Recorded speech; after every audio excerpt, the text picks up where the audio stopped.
A história da filosofia. Parte 2. A filosofia medieval e a união da fé e razão. Em nossa jornada filosófica, mergulhamos nas profundezas da Idade Média, um período marcado pela harmonização entre a filosofia e a teologia cristã. Nessa era de reflexão, filósofos como Agostinho de Hipona e Tomás de Aquino buscaram unir fé e razão, desvendando os mistérios divinos enquanto exploravam a natureza intrínseca de Deus e do homem. Ao adentrarmos a Idade Média, somos imersos em um cenário marcado por uma intricada teia de condições locais, culturais, econômicas, políticas e sociais, que moldaram o contexto no qual a filosofia medieval floresceu. Este período foi caracterizado pela fusão complexa entre a filosofia e a teologia cristã, com destacados pensadores como Agostinho de Hipona e Tomás de Aquino. Nas condições locais, a Europa medieval estava profundamente impregnada pela presença da Igreja Católica, que exercia uma influência abrangente sobre a vida cotidiana.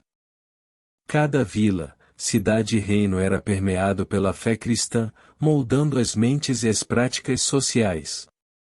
Culturalmente, a filosofia medieval refletia a sinergia entre o legado filosófico clássico e as tradições cristãs. O ressurgimento do pensamento aristotélico, trazido de volta à Europa através de traduções árabes, teve um impacto significativo.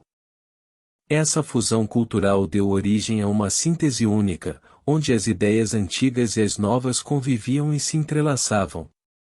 Economicamente, a sociedade medieval era agrária, com feudos e senhores feudais desempenhando um papel vital. Essa estrutura econômica estava intrinsecamente ligada ao sistema feudal, onde a relação entre senhores e servos era delineada por obrigações e deveres. Politicamente, o poder estava descentralizado, fragmentado em feudos e reinos. A Igreja, por sua vez, exercia uma autoridade transcendental, muitas vezes influenciando as decisões políticas e sociais. Essa interconexão entre poder temporal e espiritual moldou a filosofia política e social do período.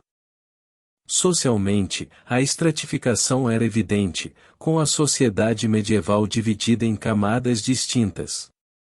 O clero detinha uma posição privilegiada, enquanto os camponeses compunham a base da pirâmide social. Essa estrutura social, permeada pela religiosidade, influenciou diretamente as preocupações filosóficas da época. O surgimento da filosofia medieval foi, assim, uma resposta a um conjunto complexo de circunstâncias. Filósofos como Agostinho de Hipona, mergulhando nas questões da graça divina e da natureza do mal, refletiam a busca por respostas teológicas e filosóficas. Tomás de Aquino, por sua vez, buscou harmonizar a fé com a razão, integrando as ideias aristotélicas ao pensamento cristão. Neste panorama medieval, a filosofia não apenas respondeu às condições locais, culturais, econômicas, políticas e sociais, mas também se tornou uma ferramenta poderosa para explorar as complexidades da relação entre a fé e a razão, delineando o curso do pensamento medieval e influenciando as eras subsequentes. Agostinho de Hipona.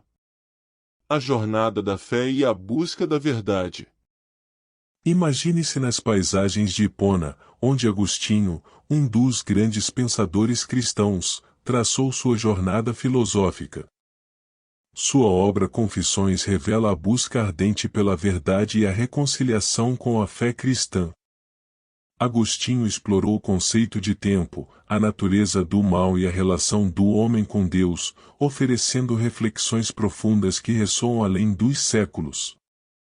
Na atmosfera carregada de mistério de Hipona, uma cidade costeira banhada pelo sol do norte da África, desenrola-se a fascinante jornada filosófica de Agostinho de Hipona, um dos gigantes do pensamento cristão. Sua obra monumental, Confissões, não é apenas um mergulho na introspecção pessoal, mas uma odisseia intelectual que ecoa através dos séculos. Agostinho nasceu em 354 d.C., em uma época em que o Império Romano estava em declínio e as forças cristãs começavam a moldar o curso da história. Sua vida é uma narrativa complexa de busca incessante por significado, passando por diferentes fases, desde sua juventude pecaminosa até sua conversão ao cristianismo. Confissões é uma obra autobiográfica única, uma confissão pessoal que transcende o indivíduo para abraçar as preocupações universais da alma humana. Agostinho mergulha nas profundezas da psique, narrando sua busca ardente pela verdade e sentido em um mundo repleto de incertezas. A reflexão de Agostinho sobre o tempo é uma faceta intrigante de sua filosofia. Ele questiona o conceito convencional de tempo, sugerindo que a natureza do tempo é relacional e subjetiva, moldada pela experiência humana e pelo fluir da consciência. Essa visão inovadora antecipou ideias que ressurgiriam séculos depois, influenciando até mesmo pensadores modernos. A natureza do mal é outro tema central explorado por Agostinho. Sua teoria do pecado original, elaborada a partir de suas próprias lutas com a tentação e o vício, influenciou profundamente a teologia cristã. Agostinho argumenta que o pecado é inerente à condição humana desde o nascimento, uma herança trágica da desobediência de Adão e Eva no jardim do Éden. A relação do homem com Deus é o cerne de sua obra. Agostinho explora a ideia de que a verdadeira felicidade e realização só podem ser alcançadas por meio da comunhão com Deus. Sua teologia é marcada por uma ênfase na graça divina e na salvação como um dom redentor. No entanto, as reflexões de Agostinho não foram isentas de desafios. Suas ideias sobre o livre-arbítrio e a predestinação geraram debates e controvérsias ao longo dos séculos, moldando até mesmo as discussões teológicas da Reforma Protestante. O legado de Agostinho, no entanto, transcende as discordâncias teológicas. Sua influência se estende à filosofia, à teologia e à literatura. Filósofos medievais, como Tomás de Aquino, foram profundamente influenciados por sua abordagem à fé e razão. Seu impacto ressoa na construção do pensamento cristão ocidental, influenciando desde os padres da Igreja até os pensadores contemporâneos. Ao nos depararmos com a jornada filosófica de Agostinho de Hipona, somos convidados a contemplar as complexidades da fé, da verdade e da condição humana. Sua busca incansável pela verdade e a reconciliação com a fé cristã continuam a inspirar aqueles que buscam significado e compreensão em meio às incertezas da existência. A síntese de Tomás de Aquino. Fé, razão e o pensamento aristotélico. Avançamos para a mente brilhante de Tomás de Aquino, um visionário que buscou uma síntese única entre a fé cristã e o pensamento aristotélico. Sua obra monumental, Suma Teológica, é um testemunho da busca pela harmonia entre fé e razão. Aquino aplicou a lógica aristotélica à teologia, argumentando que a razão humana e a revelação divina não eram contraditórias, mas complementares. Nossa jornada filosófica nos leva agora aos corredores da mente brilhante de Tomás de Aquino, um dos maiores pensadores medievais. No contexto da Idade Média, marcada pela interseção entre fé e razão, Aquino emerge como um visionário que buscou harmonizar esses aparentemente distintos domínios por meio de uma síntese única. Nascido em 1225 em Roccasecca, Itália, Tomás de Aquino entrou para a ordem dominicana em busca do conhecimento. Suas inquietações intelectuais o levaram a mergulhar nas obras de Aristóteles, cujo pensamento estava em contraste com as tendências predominantemente platônicas da época. Aquino se propôs a reconciliar a fé cristã com as ideias aristotélicas, uma tarefa desafiadora dada a divergência aparente entre os dois sistemas. A obra monumental de Aquino, a Suma Teológica, é um testemunho dessa busca por harmonia. Este tratado abrangente aborda uma variedade de questões teológicas e filosóficas, delineando sua síntese única entre a razão e a fé. Para Aquino, a verdade revelada por Deus e a verdade alcançada pela razão humana não eram opostas, mas complementares.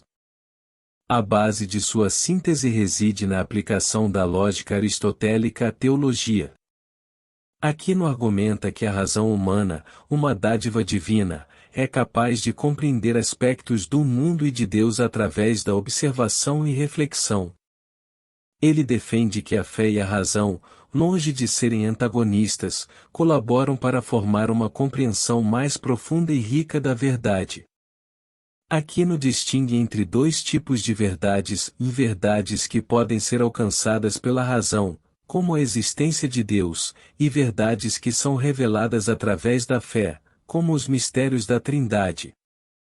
Essa distinção permite que Aquino construa uma ponte entre os conhecimentos derivados da observação do mundo natural e as verdades espirituais transmitidas pela fé cristã.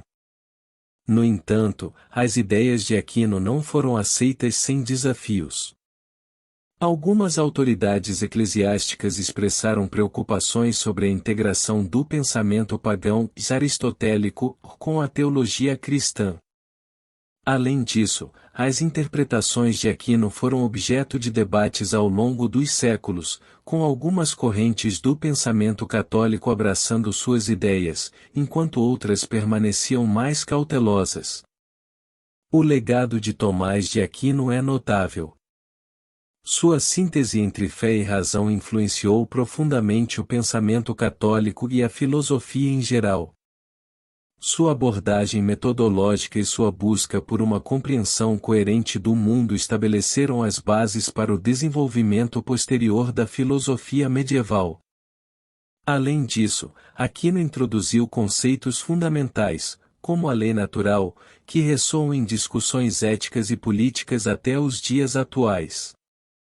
Seu impacto é evidente na tradição intelectual católica, moldando o modo como a Igreja Católica aborda questões teológicas e filosóficas. Ao nos aprofundarmos na síntese magistral de Tomás de Aquino entre fé e razão, somos guiados por um farol que ilumina os caminhos intricados da busca pelo conhecimento. Sua contribuição para a filosofia é um testemunho duradouro da capacidade humana de integrar diferentes esferas do entendimento para formar uma visão abrangente do mundo. A escolástica. Diálogo e debate na busca da verdade. Adentrando o mundo da escolástica, testemunhamos os debates acalorados entre filósofos e teólogos. A escolástica foi um movimento intelectual que floresceu nas universidades medievais, caracterizado pelo diálogo crítico e pela tentativa de reconciliar a fé com o pensamento filosófico. Essa abordagem dinâmica influenciou muitos aspectos do pensamento medieval. Em um cenário medieval, onde as torres das universidades se erguiam como faróis de conhecimento, emerge a escolástica, um movimento intelectual que deixou uma marca indelével na história da filosofia. Adentrar o mundo da escolástica é imergir em um turbilhão de debates acalorados, onde filósofos e teólogos se entregavam a um diálogo crítico na busca incessante pela verdade. O termo escolástica deriva do grego osol, que significa escola, e essa abordagem filosófica floresceu nas universidades medievais entre os séculos XI e XV. O contexto histórico é crucial para entender o surgimento desse movimento, pois estava enraizado em um período em que a fé cristã e a razão clássica se encontravam, muitas vezes, em um território tenso. A escolástica se caracterizou pela tentativa de reconciliar as verdades da fé com o pensamento filosófico clássico, particularmente as obras de Aristóteles, que foram redescobertas nesse período. Os escolásticos acreditavam que a razão e a fé não eram antagônicas, mas poderiam coexistir e até mesmo fortalecer uma a outra. O método escolástico envolvia o uso intensivo da lógica para analisar textos filosóficos e teológicos. Os estudiosos desse movimento buscavam esmiuçar argumentos, identificar pontos fracos e, assim, avançar na compreensão das complexidades metafísicas e teológicas. Esse diálogo crítico era um aspecto fundamental da escolástica, dando origem a debates vigorosos e, por vezes, acirrados. Um exemplo notável desse período é a disputatio, uma forma de debate acadêmico em que um mestre apresentava uma tese, seguida por objeções de outros estudiosos, e por fim, uma resposta do mestre. Esse método estruturado de debate estimulava a reflexão profunda e aprimorava as habilidades dialéticas dos participantes. No entanto, a escolástica não esteve imune a desafios. Algumas críticas argumentavam que a ênfase excessiva na lógica poderia obscurecer a espiritualidade e a simplicidade da fé.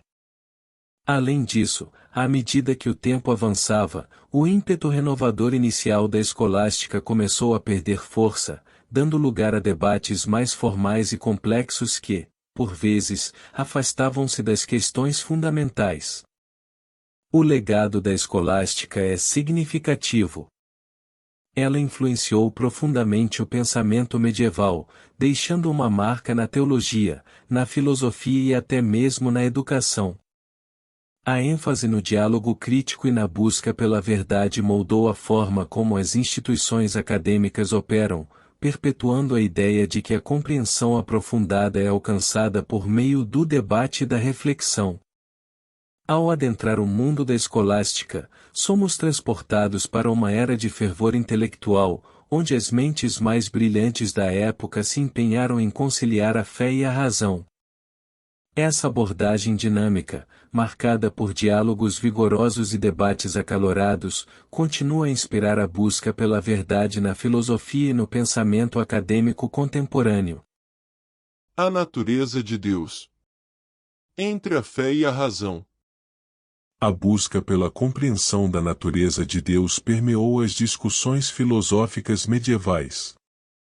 Os filósofos exploraram questões como a existência de Deus, a relação entre sua vontade e a razão humana, e o propósito da criação.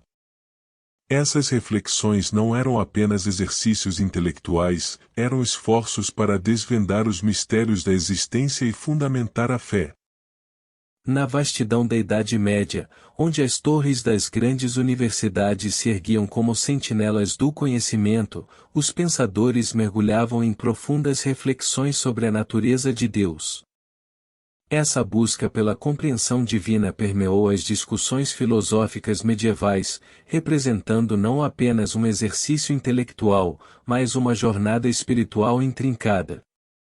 A questão central que ecoava nos corredores das instituições acadêmicas era a existência de Deus. Filósofos medievais exploravam argumentos teológicos e filosóficos para fundamentar a crença na divindade. As provas ontológicas, cosmológicas e teleológicas eram debatidas fervorosamente, cada uma tentando lançar luz sobre a natureza do Ser Supremo. Um dos desafios enfrentados pelos pensadores medievais era reconciliar a vontade de Deus com a razão humana. Se Deus é onipotente e onisciente, como conciliar sua vontade com a capacidade humana de raciocínio? Essa dicotomia entre a fé na soberania divina e a confiança na razão humana gerava debates intricados sobre a natureza da relação entre Deus e a criação. Os debates sobre a natureza de Deus também se estendiam à questão do mal. Se Deus é todo-poderoso e benevolente, por que o mal existe no mundo? Essa questão, conhecida como o problema do mal, desafiava os filósofos a reconciliar as características tradicionais atribuídas a Deus com a realidade do sofrimento e da maldade no mundo. Além disso, a discussão sobre o propósito da criação ocupava um lugar central nas reflexões filosóficas. Qual era o propósito divino por trás da existência humana e do cosmos?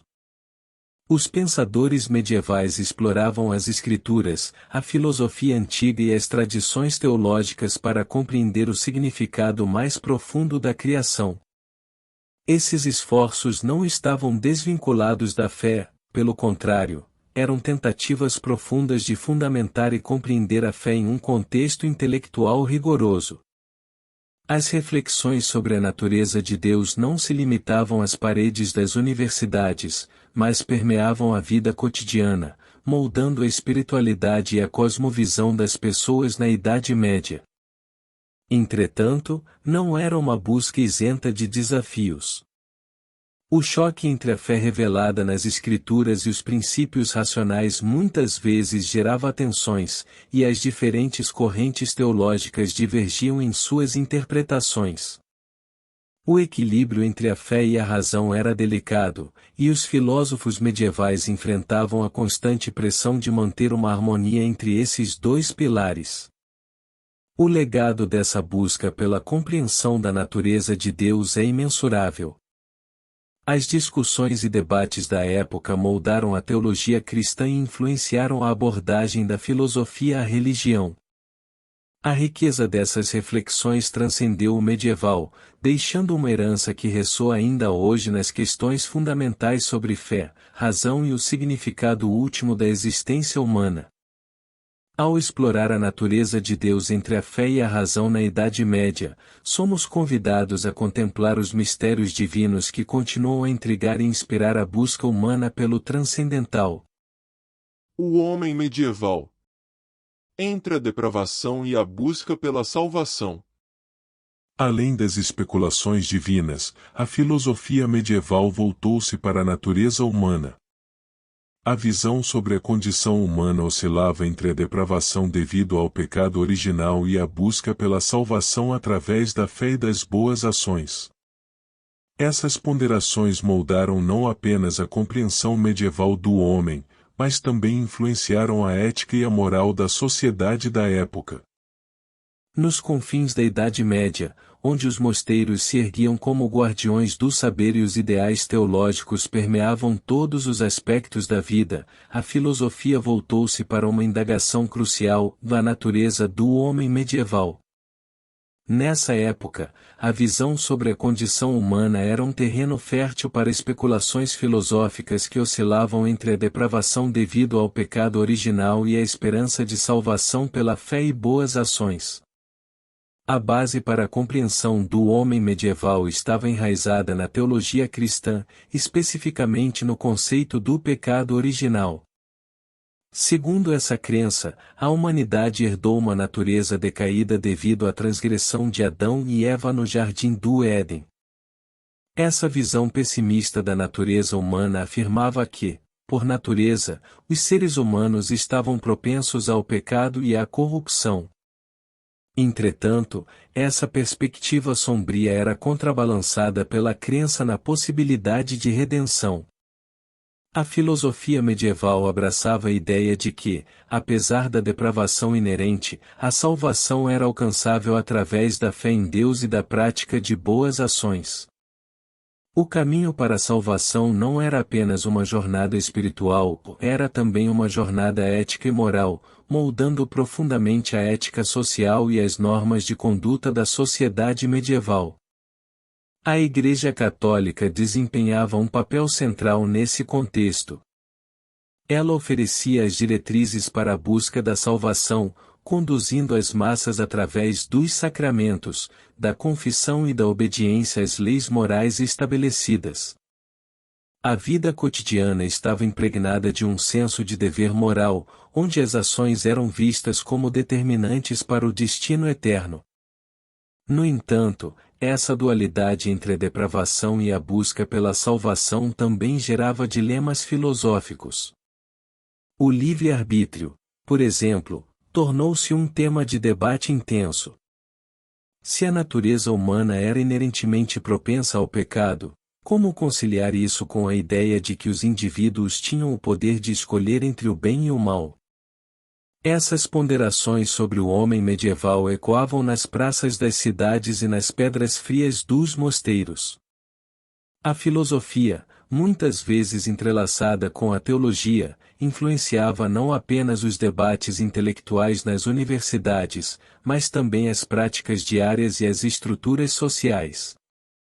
O legado desse tópico é profundo. A compreensão medieval do homem deixou uma marca duradoura nas tradições éticas e morais da sociedade ocidental. As noções de pecado, redenção e a busca pela salvação continuam a reverberar nas discussões contemporâneas sobre a ética e a moralidade. Ao explorar a complexidade da condição humana na Idade Média, somos convidados a refletir sobre as raízes de nossas próprias concepções éticas e morais, forjadas em um passado onde o homem medieval equilibrava-se entre a depravação e a busca por redenção. Explorando a união da fé e razão. Uma viagem fascinante. Ao adentrar a Idade Média, percebemos a complexa dança entre a fé e a razão, conduzida por mentes brilhantes que buscavam unir esses dois pilares aparentemente distintos. Agostinho de Hipona e Tomás de Aquino, entre outros, não apenas refletiram sobre os mistérios divinos, mas também deixaram um legado duradouro que moldou o curso da filosofia e da teologia. Nesta parte da jornada, testemunhamos a tentativa notável de conciliar o transcendental com o racional, criando uma ponte entre o divino e a busca humana pela verdade. Você acaba de ouvir o quadro Paleoleitura. Se você gostou desse conteúdo, curta, compartilhe, comente e se inscreva no canal Projeto Paleolítica. Mas claro, só se você quiser. Muito obrigado!